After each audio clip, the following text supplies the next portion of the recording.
Fala galera, tudo tranquilo? Bom, no vídeo de hoje é uma análise do último episódio de Demolidor Renascido, de Daredevil Born Again, análise do episódio 9, galera. Bom, eu vou falar minha nota final para a série, tá? Se você quiser saber um pouco mais da crítica, de um lado crítico da série, vai no Instagram do canal que sempre fica na descrição dos vídeos, né? Porque lá eu sempre posto a crítica escrita, muito mais detalhada, né? Porque não vai dar pra falar nesse vídeo de hoje, porque ele vai ficar gigante, porque tem muita coisa pra gente falar do episódio, né? E bom, já falando sobre a minha nota final para essa série fica 8.5 de 10. Eu fiquei em dúvida entre 8.5 e 9, mas eu vou dar 8.5 de 10 por causa da constância desses episódios, né? Teve episódio que foi incrível, muito bom, teve episódio que não foi muito tão legal. Por causa de uma constância dessa e alguns maus desenvolvimentos de alguns personagens, eu dou 8.5 de 10. Mas vamos começar a análise desse episódio de uma vez por todas, né? Já começa o episódio mostrando um pouco mais daquele acordo da Vanessa com o Poindexter, né? Que a gente viu no último episódio que quem mandou matar o Fogg foi justamente a Vanessa e não o próprio Fisk.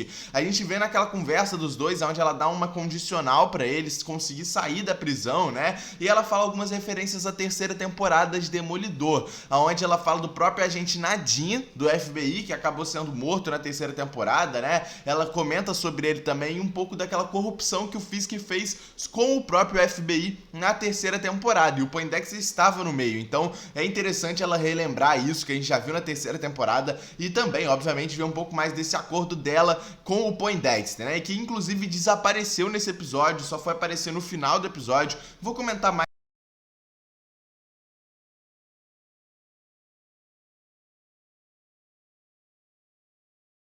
conversa com a Macduff ali e com a Glenn, né? Mas a própria Glenn sai do quarto e não quer um papo com o Matthew. Provavelmente, né, mostrando pra gente que ela já tem um lado. Ela não quer ficar do lado do Matthew e ela acha que o Matthew tá doido por achar que quem mandou matar o Fogg foi a Vanessa, né? A Macduff também não tá acreditando muito, mas a gente vê que a Glenn está muito mais pra um lado do Fisk do que pro próprio Matthew, né? E o Matthew, coitado, tá ali tentando contar algumas coisas pra eles e que não dá certo, né? Vemos mais um pouco desse lado do Fisk e a Vanessa, aonde a gente vê que o Fisk perdoa ela de novo, né? Já perdoou ela pelo menos umas 5 vezes aí durante essa série, né? E a Vanessa se junta novamente a ele e eles planejam toda essa questão da cidade. Sim, exatamente, né? Esse apagão que ele causa na cidade é muito parecido com os quadrinhos atuais do Demolidor, aonde é um apagão que também vem por causa do mercenário, né? Por causa de um ataque que o mercenário ocorreu. Nos quadrinhos ele causa um ataque lá em Manhattan, ele mata algumas pessoas e também causa esse tipo de apagão na cidade, que o Fisk também causa nessa série aqui, nesse episódio,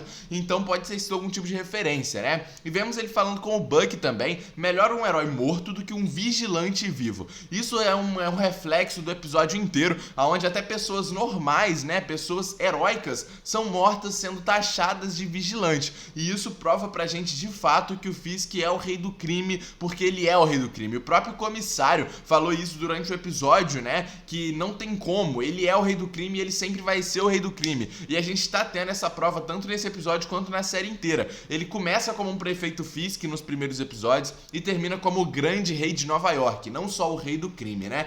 E a gente vê que o próprio Matthew fugiu, né, do hospital durante aquele apagão e ele volta pro seu apartamento e encontra o Frank, galera, Frank Castle. Muito bom esse encontro dos dois, né?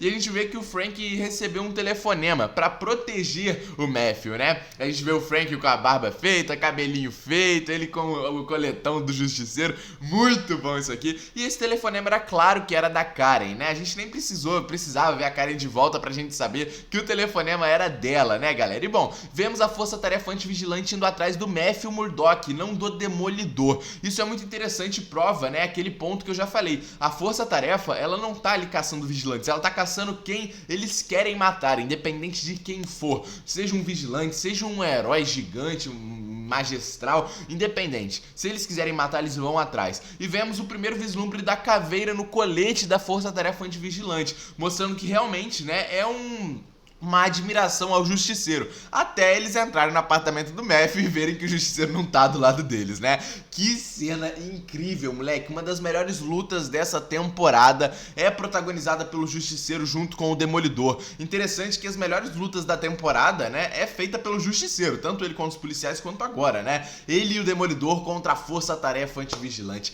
Que porradaria da boa, moleque. Lembrou muito a série da Netflix, né? O Frank não tendo perdão de ninguém, matando todo mundo e só não matou o Cole North por causa do Matthew. O Matthew não deixou matar o North no durante aquela luta muito foda, que eu amei aquela luta, né? E a gente vê que o Matthew, né, o Demolidor ali, ele acaba percebendo que foi realmente o North que matou o Hector Ayala, o nosso tigre branco, né? O Justiceiro pega a bala da arma dele, mostra pro Matthew, né, que tá com o símbolo do Justiceiro, e o Matthew até, ele tem a vontade de matar o Cole ali, né? Mas ele não faz isso e não deixa nem o Justiceiro fazer. Até porque, como eu falei, nos quadrinhos o Cole até já vira um aliado do Matthew. Isso pode acontecer na segunda temporada, né? Vemos que a Karen realmente volta. Eles pulam lá do prédio, né? O Demolidor quase tem uma porradaria também com o Justiceiro. Eles acabam pulando do prédio, né? E a gente vê a volta da Karen, galera. Depois de muito tempo, né? Desde o segundo episódio que nós não vemos a Karen. E agora ela voltou para ajudar eles, né? E a gente vê eles lá naquela base secreta, naquele apartamento lá do Frank, né? E também essa questão da própria Karen com o Frank, um relacionamento dos dois, que isso já foi aflorado lá na série do Justiceiro. E aqui a gente vê um pouco mais desse relacionamento dos dois, que, cara, fica nítido, né? Que tanto ela, tanto ele, um quer o outro, o próprio Matthew também quer a Karen, então tá uma bagunça aqui só, né? E a gente pensa naquele momento, é só isso que o Frank vai fazer? Ele aparece no último episódio só pra matar ali aquela força-tarefa e não vai mais ajudar ninguém. Eu fiquei com essa dúvida, né? Mas ele volta depois e eu vou falar mais disso, né? E bom, vemos o próprio Rei do Crime se tornando o rei de Nova York, como eu falei. As ruas estão cheias de manifestações e revoltas. As pessoas não estão mais gostando do Fisk, mas não tem o que fazer. Ele é o rei de Nova York, ele manda em tudo. Ele manda tanto dentro da prefeitura, tanto dentro da polícia, tanto dentro de qualquer coisa. Se você sair da linha, você vai morrer. E é isso que a gente vê na manifestação. Aquele cara, né, ele quebra uma janela lá e ao invés da força-tarefa deter ele, matam o moleque. Era um jovem, era um adolescente. E quando, né, um policial da força-tarefa pergunta, era só um moleque, cara, por que você fez isso? O cara fala, não, era um vigilante, e bota uma touca no rosto dele morto, galera. E essa touca parece até muito, né, o traje caseiro do Demolidor que a gente já viu nas temporadas anteriores, né? E a gente vê o quanto a força-tarefa é suja, né, galera? E o quanto isso é o reflexo do próprio Rei do Crime que tá comandando isso tudo. E vemos um pouco mais também dessa conversa do Matthew com a Karen, eles procurando ali as informações para saber de fato por que a Vanessa quis matar o Fog Nelson. Vemos ele brincando sobre os abacates da lei, né? Mais uma vez trazendo essa referência dos avocados da lei, né? E também mais conversa dos dois. O Matthew revelando que sentiu os batimentos cardíacos da Karen, do próprio Frank, e também sentiu da Karen quando ela viu ele. Ou seja, a Karen quer os dois. Exatamente, é isso aí, né? Independente, ela tá cagando, ela quer os dois. E vemos o porquê que a Vanessa quis matar o Fog. O Fog tava se metendo em uma coisa que nem ele sabia. A gente vê que o Fog, ele só queria a liberdade do seu cliente, né? Mas enquanto isso ele tava mexendo com os portos. Coisa que a gente viu durante a série inteira e agora ficou ainda mais claro. A Vanessa queria a morte do Fog porque ele tava conseguindo, né? Deixar um tipo de proteção. Do jeito que ele deixaria o seu cliente livre, ele poderia investigar um pouco mais e ter um pouco mais de proteção nos portos. E com a morte do Fog, os portos da Vanessa continuaram a mesma coisa, sem proteção, com contrabandos, sem impostos, sem nada. Os postos ali, né, estão trazendo contrabandos, tudo isso para o crime que a Vanessa estava comandando até agora e que vai comandar junto com o Fisk agora, né? Então, de fato, o Fog morreu até sem saber o que ele estava mexendo, e isso vai se desencadear com certeza na segunda temporada, até porque o Fog não está morto, né, galera? Isso é um ponto muito interessante. Bom, o Frank e os policiais. Que cena do caralho, cara. Meu Deus do céu. Genial. Muito, muito bom, cara. Olha isso. O Frank matando todo mundo. O Frank não perdoando os policiais. E por que os policiais não mataram o Frank Castle naquele momento ali? Galera, é meio óbvio. Os policiais idolatram o Frank Castle. A Força-Tarefa Antivigilante idolatra o Frank. Não iriam matar ele, mesmo ele matando metade da Força-Tarefa Antivigilante sozinho. Não matariam ele. E justamente a gente vê no final do episódio que ele foi pra pra aquela prisão do Fisk, né? Mas deram muita e muita porrada no Frank, né? E a gente sabia que ele não ia arregar de jeito nenhum. E bom, o comissário já era. A gente viu o comissário conversando com a Sheila e a Sheila traindo o comissário, né? E ficando do lado do Fisk. Isso prova, cara, o quanto o Fisk tá com todo mundo na sua mão, né? E o comissário acaba sendo morto daquela forma na frente da Força da Elefante Vigilante, sendo... Cara, partido ao meio a sua cabeça pelas mãos do Fisk. Isso a gente já consegue ver até um pouco mais dessa força bruta do Fisk. Não só de o seu poder, né, por Nova York, mas também o seu poder físico, cara. Isso é muito maneiro, cara. Porra, não a cena ali em específico, né? Até porque a cena é muito brutal e é isso que a gente quer ver. Brutalidade. Wilson Fisk brutal, é isso que a gente quer ver. Ele é isso, entendeu? É isso que ele é. A gente quer ver muito disso. E o comissário acaba pagando o preço, né? O preço de não querer confiar no Fisk e o preço de tentar bater de frente com o Fisk, né? Que doideira, né, cara? Ele tá muito forte, galera. E bom, a gente vê o Matthew, né, junto com a Karen ali dentro do Joe's, do bar da Joe's, né? E ele falando que precisa de um exército. E isso aqui é com certeza uma referência aos próprios defensores, galera. Exatamente. A gente já tem muitos rumores de que os defensores vão voltar na segunda temporada. Eu fiz um vídeo aqui no canal falando disso, eu vou deixar aqui no card, falando dessa provável equipe de defensores que a gente deve ter nessa segunda temporada de Daredevil Born Again. E quando ele fala que precisa de um exército, durante o episódio, no finalzinho, mostra que não é só um exército de super-heróis, de vigilantes, mas também de exército de pessoas do bem, né? Mas com certeza foi uma referência aos defensores que vão retornar, né? E eu já vou falar desse exército do bem.